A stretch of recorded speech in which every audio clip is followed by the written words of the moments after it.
하나님께서 기뻐하시는 금식은 자신이 원하는 것 얻기 위해서 음식 절제하면서 간절히 기도하는 것이 아니고 삶 속에서 가난하고 억압받고 소외되고 고난 중에 있는 형제와 이웃을 위해서 내 물질을, 내 시간을, 내 건강을, 내 정성을 나누어 주는 것이라고 말씀드렸습니다. 즉 하나님께서 기뻐하시는 금식은 음식을 끊는 것이 아니고 오히려 음식을 나누어 주는 것이다 라고 말씀하셨습니다. 그리고 우리가 실제로 금식 기도를 해야 되는 세 가지 경우에 대해서 말씀을 드렸는데, 성도가 금식 기도를 드려야 할 세 가지 상황, 어떤 상황이었습니까? 첫 번째는 하나님과 사람 앞에 큰 죄를 범해서 내 안에 있는 그 모든 죄와 허물과 더러움을 남김없이 토해 놓겠다라는 심정으로 금식 기도를 드리는 경우입니다. 두 번째로는 내 힘으로는 도저히 어쩔 수 없는 엄청난 고난과 문제에 직면했을 때, 그동안 이 문제를 해결하기 위해서 붙잡고 의지했던 모든 것 다 내려놓고 이제는 오직 하나님만 의지하겠다는 심정으로 음식을 끊고 기도 드리는 경우였습니다. 마지막 세 번째로는 예수님께서 사역을 시작하시기 전 40일 광야에서 금식 기도하신 것처럼 하나님께서 나에게 맡기신 사명, 이것 감당하는 것 너무나 힘들고 어렵고 맡겨주신 사명이 크고 중요해서 오직 하나님의 능력을 덧입어야겠다는 심정으로 음식을 끊고 기도드리는 경우였습니다. 그런데 이스라엘 백성들은 이 금식 기도, 금식의 참 의미를 알지 못하고 그저 먹던 음식 줄이고 끊고 기도하면 하나님께서 자신이 원하는 것을 더 잘 들어주실 것이라는 이기적이고 인본주의적인 목적으로 금식 기도를 했고, 그런 마음으로 금식 기도를 했기 때문에 금식 기도하면서 삶 속에서는 더욱더 이기적인 행동을 하며 살았던 것입니다. 그래서 하나님은 그들의 잘못된 이 금식의 문제를 지적하신 후에 이를 회개하고 하나님께서 기뻐하시는 참된 금식인 사랑과 자비를 실천하는 삶을 살라 이렇게 권면하시면서, 만약 너희가 내가 기뻐하는 금식의 삶을 살게 되면 5가지 복을 주겠다고 약속해 주셨습니다. 즉 억압받는 자에게 자유를 주고 무거운 짐을 지고 가는 사람의 짐을 가볍게 해주며 굶주린 사람에게 음식을 나누어 주고 소외되고 외로운 사람들의 힘과 위로가 되어주는 진짜 금식의 삶을 살면 하나님은 우리에게 어떤 복을 주시는가?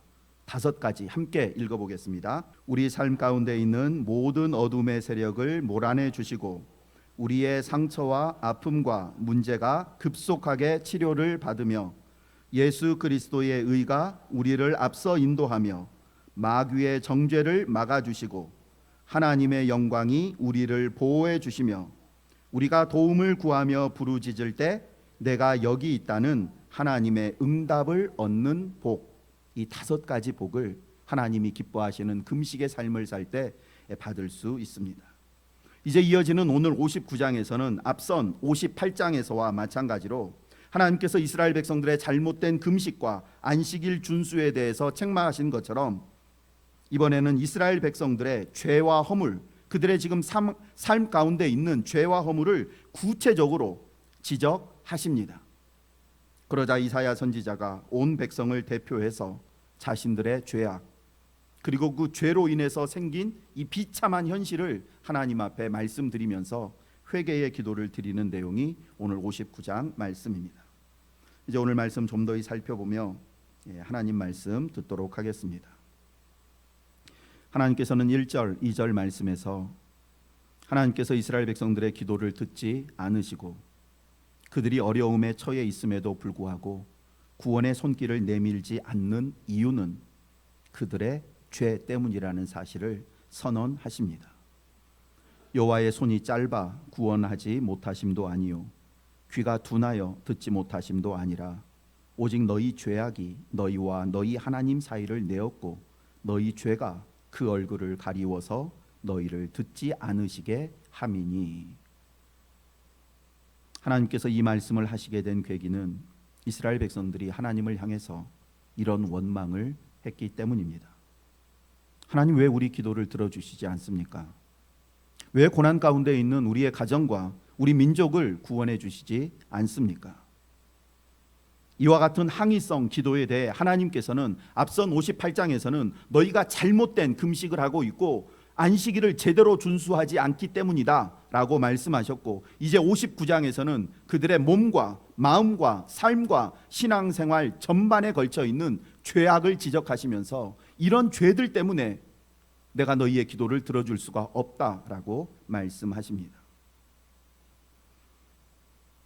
그리고 이스라엘 백성들이 하나님을 향해서 여호와의 손이 짧고 귀가 둔하셔서 우리의 기도도 못 듣고 우리를 도와주시지 못하는 것 아니냐라고 항의했다는 것은 이스라엘 백성들이 현재 얼마나 심각한 세속 사상에 물들어 있는지를 대변해 줍니다.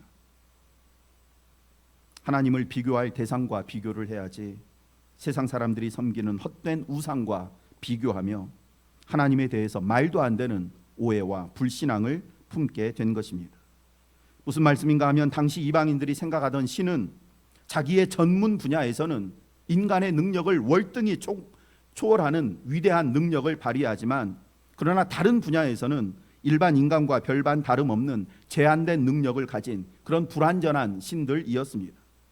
그래서 한 신만을 섬길 수가 없고, 왜냐하면 이 신은 이런 능력을 가지고 있지만 다른 능력은 부족하기 때문에 다른 능력을 가지고 있는 또 다른 신을 의지해야 했습니다. 그래서 이 신도 의지하고 저 신도 의지하고 이렇게 세상 사람들은 생각했습니다. 그런데 이스라엘 백성들조차 이런 세속 신앙에 물들어 하나님도 그런 수준의 하나님이라고 생각한 것입니다. 그래서 하나님도 듣지 못할 수도 있고 할 수 없는 일도 있을 것이라고 생각한 것입니다.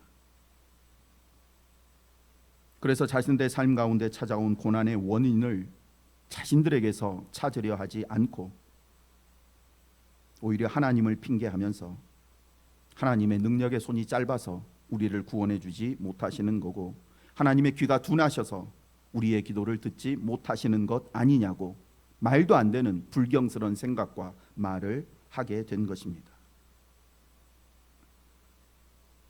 공중나는 참새 한 마리 땅에 떨어지는 것도 주관하시고 우리의 머리카락이 하루에 몇 개가 나고 몇 개가 빠지는지까지 다 알고 계시는 하나님께서 우리 삶 가운데서 일어나는 일들 가운데 모르는 일이 어디 있으시며 듣지 못하는 소리가 어디 있고 구원하지 못할 일이 어디에 있겠습니까? 그런데 만약 이렇게 전지전능하신 하나님께서 내 기도 소리를 듣지 못하시고 듣지 않으시고 고난 가운데 있는 내 삶을 구원해 주시지 않는다면 하나님의 능력을 의심할 것이 아니라 다른 데서 원인을 찾아야 하는 것 아닙니까? 즉 하나님께서 듣지 못해서 듣지 않는 것이 아니라 일부러 듣지 않는 건 않으실까? 하나님의 손이 짧은 것이 아니라 아예 하나님께서 나에게 구원의 손길을 내밀지 않는 것은 아닐까? 이렇게 생각하며, 그러면 왜 하나님께서 내 기도 소리를 듣지 않으시고 왜 고난 가운데 있는 나에게 구원의 손길을 내밀지 않으실지에 대해서 하나님의 말씀에서 답을 찾고자 노력하고 자신의 삶을 먼저 돌아보았어야 합니다. 성경에는 우리의 마음 속에서 일어나는 작은 신음소리 하나까지 놓치지 않고 다 들으시는 하나님께서 우리가 큰 소리로 부르짖어도 듣지 않으시는 경우가 있다고 분명히 말씀하십니다.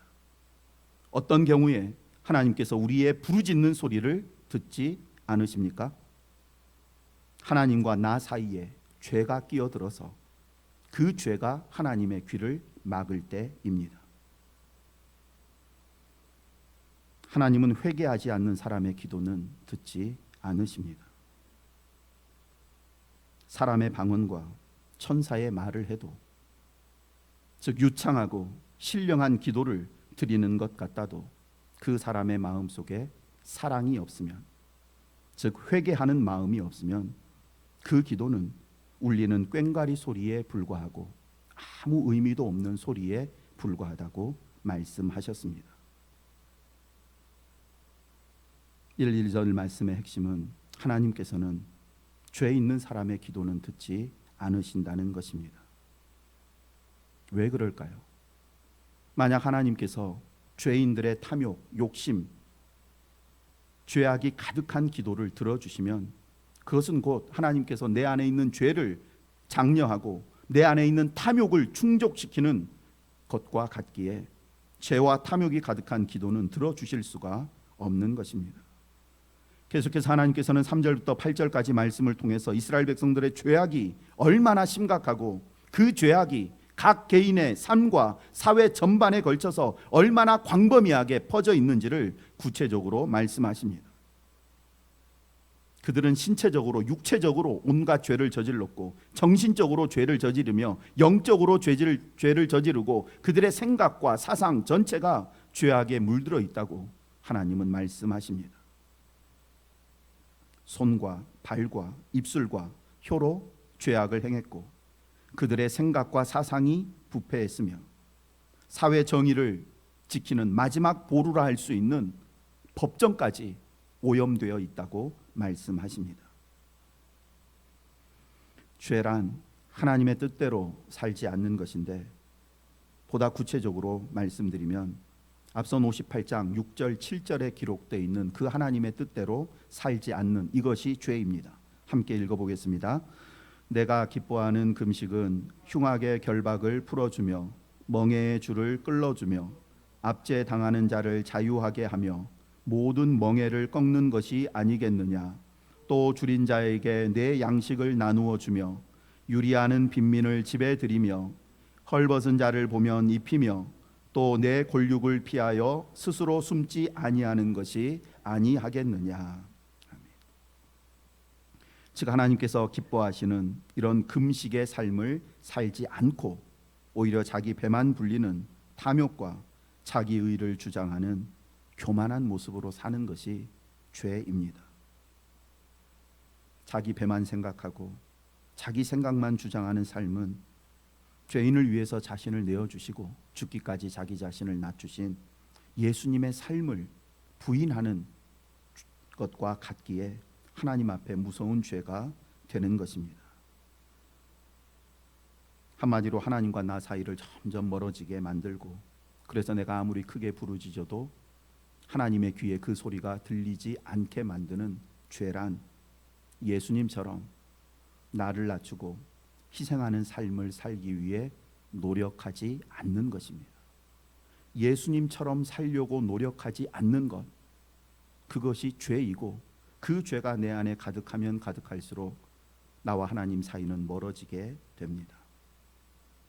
우리가 아무리 나는 예수님을 사랑한다, 나는 예수님을 굳게 믿는다 고백하고 소리쳐도 그것이 거짓말이라는 것 금방 들통나게 됩니다. 나에게 돈이 없을 때, 갑자기 건강에 이상이 찾아왔을 때, 계획하고 준비한 일들이 생각대로 잘 풀리지 않을 때, 남들에게 억울하고 부당한 대우를 받을 때, 그때 내 마음속에 불만과 불안과 두려움과 미움이 가득 채워지면 그것은 내가 주님을 사랑한다는 말이 거짓이라는 분명한 증거가 됩니다. 왜냐하면 예수님을 사랑하는 사람의 마음속에는 두려움이 없고 걱정과 근심, 불만과 불평, 원망과 미움이 오래 머물러 있을 수가 없기 때문입니다. 요한일서 4장 18절 말씀 함께 읽어보겠습니다. 사랑 안에 두려움이 없고 온전한 사랑이 두려움을 내쫓나니 두려움에는 형벌이 있음이라. 두려워하는 자는 사랑 안에서 온전히 이루지 못하였느니라. 아멘. 주님이 나를 사랑하시고 내가 주님을 사랑한다고 그렇게 고백하고 믿는 사람의 마음속에는 두려움이 있을 수가 없다고, 낙심과 원망과 미움과 분노가 오래 머물러 있을 수가 없다고 분명히 말씀하십니다. 왜냐하면 내 안에 있는 사랑이 내 안에 찾아온 생겨난 두려움과 어둡고 부정적인 것들을 다 쫓아내 버리기 때문입니다. 그러므로 만약 내 안에 두려움이 가득하고 걱정과 염려와 불안과 불평이 가득하다면 그 이유는 내 안에 온전하고 순수한 사랑이 없기 때문입니다. 두려워하는 자는 근심하는 자는, 불안에 떠는 자는, 분노하는 자는 사랑 안에서 온전히 이루지 못하였느니라. 자, 그동안 수없이 말씀드리고 또 말씀드린 것처럼 우리는 내 안에 있는 걱정과 근심, 불안과 두려움, 원망의 이유를 절대 다른 데서 찾으려고 해서는 안 됩니다. 내 눈앞에 펼쳐진 환경 속에서 이 두려움의 원인을 찾으려고 하고 상대방에게서 불만의 원인을 찾으려고 해서는 안 됩니다. 그렇게 해서 어떤 원인을 찾아냈다고 해도 그 원인은 나를 이렇게 두렵게 만드는 근본적인 원인이 결코 될 수가 없기 때문입니다. 내 안에 가득한 두려움과 미움의 근본 원인은 내 안에 온전하고 순수한 사랑이, 믿음이 없기 때문입니다. 만약 내 안에 참되고 순수한 사랑과 믿음이 자리 잡게 되면 환경과 사람은 그렇게 큰 문제가 되지 않습니다. 하나님은 우리가 얼마나 순수한 마음으로 하나님을 사랑하고 섬기는지, 아니면 우리의 소원을 이루기 위해서 하나님을 이기적으로, 조건적으로 사랑하고 있는지 다 아십니다. 그런데 만약 우리가 주님을 향한 이기적인 사랑을 가지고 이기적인 기도를 드리게 되면 하나님은 우리의 그 기도에 응답해 주실 수가 없습니다. 왜냐하면 우리의 그 어리석고 이기적인 기도에 하나님이 응답을 해주시면 우리는 오히려 그 결과로 인해서 주님으로부터 더 멀어지게 되기 때문입니다. 뿐만 아니라 하나님께서 우리가 드리는 모든 기도에 다 응답해 주신다면 이 세상은 무질서와 혼란에 빠지게 되고 벌써 멸망해 버렸을 것입니다. 수많은 사람들이 하나님 앞에 어떤 기도를 드립니까? 지난주 지지난주 계속 얘기했던 것처럼 다윗은 오직 하나님의 거룩한 의분을 가지고 저 사람 벌해주세요, 저 사람 징계를 해주세요, 이렇게 기도를 드리는데 우리는 그런 순수한 목적이 아니라 내 억울함과 내 감정 해소하기 위해서 하나님 저 사람 어떻게 해주시고 저 사람 어떻게 해주시고, 그런데 만약 그 기도를 다 들어주신다고 하면 내가 기도드리는 저 사람 벌써 망했을 거고 그가 나를 위해서 기도했기 때문에 내 삶도 벌써 망했을 것이고 이 나라도 망하고 저 나라도 망하고, 아무것도 모르는 어린아이에게 그가 원하는 거 다 들어주면 그에게 얼마나 끔찍한 일이 일어나겠습니까? 그런데 만약 우리가 하나님께 드리는 모든 기도 다 응답해 달라고 간구하고 만약 하나님이 그대로 응답해 주시면 우리의 삶에는 더 끔찍한 일들이 일어나게 됩니다. 그러므로 내가 얼마나 간절히 얼마나 많은 기도를 드리고 있느냐라는 사실보다 더욱 중요한 것은 내가 지금 무슨 기도를 드리고 있고 그리고 기도를 드리고 있는 내 마음과 삶의 상태가 어떤지, 이것이 훨씬 더 중요합니다. 내가 어떤 마음으로 기도를 드리는지, 무슨 내용으로 기도를 드리는지,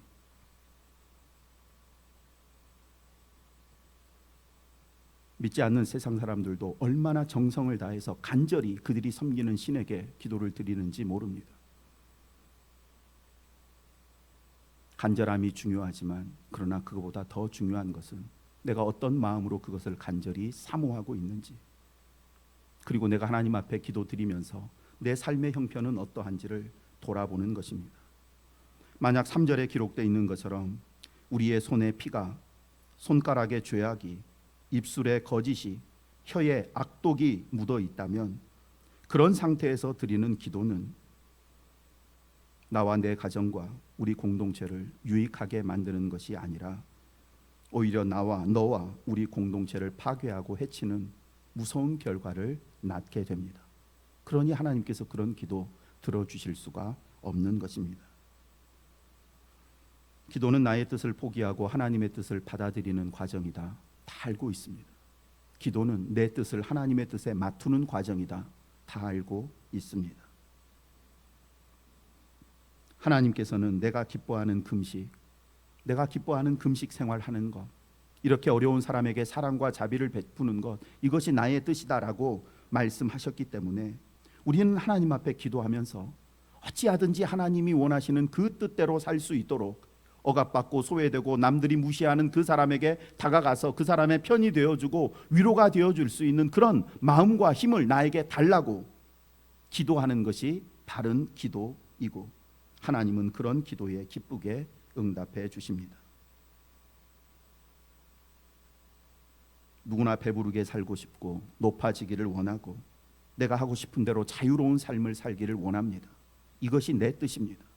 배부르고 등 따숩고 사람들에게 인정받고 높임받는 그런 자리에서 힘있게 영향력 발휘하며 살고 싶은 것이 내 뜻인데 하나님은 오히려 가난한 사람들에게 너의 것 나누어 주고 소외받는 사람들 위해서 높은 자리에서 오히려 낮은 데로 내려가라고, 억압받는 사람을 위해서 네가 가지고 있는 자유와 그 권리를 조금 포기하라고, 내려놓으라고 말씀하십니다. 그렇게 할 수 있는 힘을 달라고 기도 드릴 때 하나님은 우리의 기도에 응답해 주시는데 그 결과는 크게 두 가지로 나타납니다. 내 뜻을 하나님의 뜻에 맞추는 순간 우리는 현재 내가 처해 있는 상황을 이전과는 완전히 다른 시각으로 보게 되는 놀라운 영적 눈이 열리게 됩니다. 그전에는 내 뜻만을 생각하면서 환경을 바라보았기 때문에 환경이 이상하게 보였는데 내 뜻을 하나님 뜻에 딱 맞추고 나니까 내 앞에 펼쳐진 환경이 어제와 전혀 다른 환경으로 다가오게 된다는 것입니다. 그리고 두 번째로 그렇게 하나님의 뜻을 받아들이고 하나님의 뜻에 내 뜻을 일치시키면 이제 우리의 삶 속에서는 하나님의 뜻이 이루어지는 놀라운 역사가 나타나게 됩니다. 로마서 8장 26절 말씀처럼 하나님께서는 우리 안에서 말할 수 없는 탄식으로 우리를 위해서 간구하고 계십니다.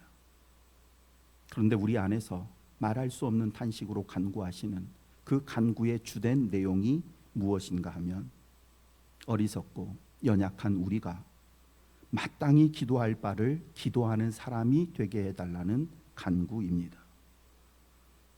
성령님께서는 지금도 우리 안에서 우리가 하나님께 마땅히 구해야 할 것을 구하는 사람들이 되게 해주십시오.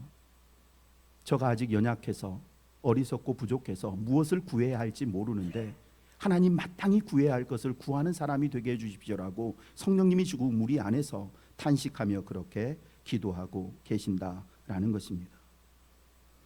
성령님께서 저와 여러분 안에서 이렇게 탄식하시며 드리고 있는 그 간구의 소리를 들으시고 마땅히 구할 것을 구하는 겸손하고 복된 사람들이 되기를 원합니다. 그러기 위해서는 가장 먼저 우리 안에 계신 성령님께서 밝은 빛으로 우리 속을 비춰주실 때 내 속에 있는 마음과 손과 입술을 자세히 살펴보면서 그 가운데 있는 피와 죄악과 거짓과 악독을 예수님의 보혈로 깨끗이 씻어야 합니다. 우리가 믿는 하나님은 무한한 능력, 풍성한 사랑을 가지신 여호와 하나님이십니다. 모든 것 다 아시고 모든 것 다 듣고 계시며 모든 것을 다 행하실 수 있는 분이십니다. 내가 믿고 의지하는 그분이 바로 이런 분이다라는 사실이 그를 믿는 저와 여러분의 힘이고 능력이며 평안함과 담대함의 근거가 됩니다.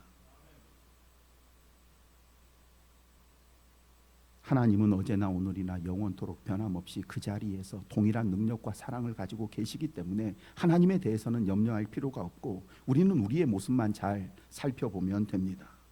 세상 사람들은 말합니다. 나만 잘한다고 되는 게 아니고 상대방도 잘해야지. 그래서 그냥 결국 모든 일이 잘 되는 것 아니냐. 나가 최선을 다해서 잘 준비해도 상대방의 마음이 변할지 몰라서 불안함을 갖는 것이 일반적입니다. 그러나 우리는 그런 걱정을 할 필요가 없습니다. 우리는 나만 잘하면 되고 하나님에 대해서는 조금도 염려할 필요가 없습니다. 하나님 앞에서 나만 잘하면 다른 모든 것은 하나님께서 다 잘 알아서 가장 좋게 처리해 주십니다. 이 확신이 있을 때 세상 사람들은 알 수 없는 평안함이 내 안에 찾아오게 되고 시편 46편의 기자처럼 그러므로 땅이 변하든지 산이 흔들려 바다 가운데 빠지든지 바닷물이 솟아나고 뛰놀든지 그것이 넘침으로 산이 흔들릴지라도 우리는 두려워하지 아니하리로다라는 이런 담대하고 멋진 고백을 할 수가 있습니다. 이제 끝으로 9절부터 15절까지 말씀 잠깐 보겠는데 이 속에는 죄악으로 인해서 하나님과 나와의 관계가 단절되면 하나님과의 소통에 문제가 생기면 얼마나 참담한 결과가 내 삶 가운데 일어나는지에 대해서 언급하며, 이사야 선지자가 지금 이런 상황을 하나님 앞에 대신 말씀드리면서 회개 기도하는 내용이 기록되어 있습니다. 먼저 죄로 인해서 하나님과의 소통이 단절되게 되면 어떤 결과가 나타나는지에 대해서 한번 살펴보겠습니다. 9절부터 11절까지 함께 말씀을 읽겠습니다. 그러므로 정의가 우리에게서 멀고 공의가 우리에게 미치지 못한즉 우리가 빛을 바라나 어두움뿐이요 밝은 것을 바라나 캄캄한 가운데에 행함으로 우리가 맹인같이 담을 더듬으며 눈 없는 자같이 두루 더듬으며 낮에도 황해떡같이 넘어지니 우리는 강장한 자 중에서도 죽은 자 같은지라. 우리가 곰같이 부르짖으며 비둘기같이 슬피 울며 정의를 바라나 없고 구원을 바라나 우리에게서 멀도다. 이 말씀의 의미는 자세히 설명드리지 않겠습니다. 그런데 혹시 여러분들 가운데 현재 이런 상황에 계신 분이 계시지 않습니까? 그토록 간절히 원하는 빛과 구원은 도무지 나에게 오지 않고 원치 않는 어둠과 깜깜함만 가득해서 갈 바를 알지 못하고 방황하며, 그래서 하는 일마다 이리 부딪히고 저리 부딪히면서 나도 넘어지고 상대방도 넘어지는 일이 수시로 발생합니다. 몸도 건강하고 외적으로도 별 문제는 없어 보이는 것 같은데 내 마음과 영혼은 영양실조에 걸린 사람처럼 무기력합니다. 그래서 너무나 힘들고 괴로워서 나 좀 살려달라고 곰같이 울부짖으며 비둘기같이 슬피 울어보지만 내가 원하는 구원은 너무나 멀리 있습니다. 이사야 선지자는 이스라엘 백성들의 지금의 이 비참함과 이 절망과 괴로움은 단 하나의 이유 때문에 발생한 것이라고 고백하는데, 그것이 무엇인가? 12절 말씀 함께 읽어보겠습니다. 이는 우리의 허물이 주의 앞에 심히 많으며 우리의 죄가 우리를 쳐서 증언하오니 이는 우리의 허물이 우리와 함께 있음이니라. 우리의 죄악을 우리가 아나이다. 왜 우리의 삶이 영양실조에 걸린 사람처럼 무기력하고 아무리 부르짖어도 원하는 구원을 얻지 못하는가? 우리의 허물과 죄 때문이라고 분명히 말씀하십니다. 허물이 뭐라 그랬죠? 허물, 하나님이 하지 말라고 하는 것을 하는 것. 죄는 하나님이 하라고 하시는 것, 하지 않는 것. 당시 이스라엘 백성들 가운데 자기의 죄와 허물을 아는 사람들이 없었습니다. 하나님 보실 때 온갖 죄와 허물을 저지르면서도 자기가 지금 하나님이 원하시는 것은 하지 않고 하나님이 싫어하시는 일만 골라 하고 있다는 사실을 깨달은 사람이 없었습니다. 오직 이사야 선지자만 이 사실을 깨닫고, 그래서 백성들을 대표해서 하나님께 자신들의 죄와 허물을 고백하고 그 죄와 허물로 인해서 현재 자신들의 삶이 얼마나 참담한지를 하나님께 말씀드리며 하나님께 회개 기도를 드리고 있는 것입니다. 이 기도를 들으신 하나님은 이제 일어나라 빛을 발하라 내 영광이 내 위에 임하였느니라 라는 이사야 60장 1절 말씀으로 회복의 말씀을 주십니다. 이 부분은 다음 주에 살펴보겠습니다.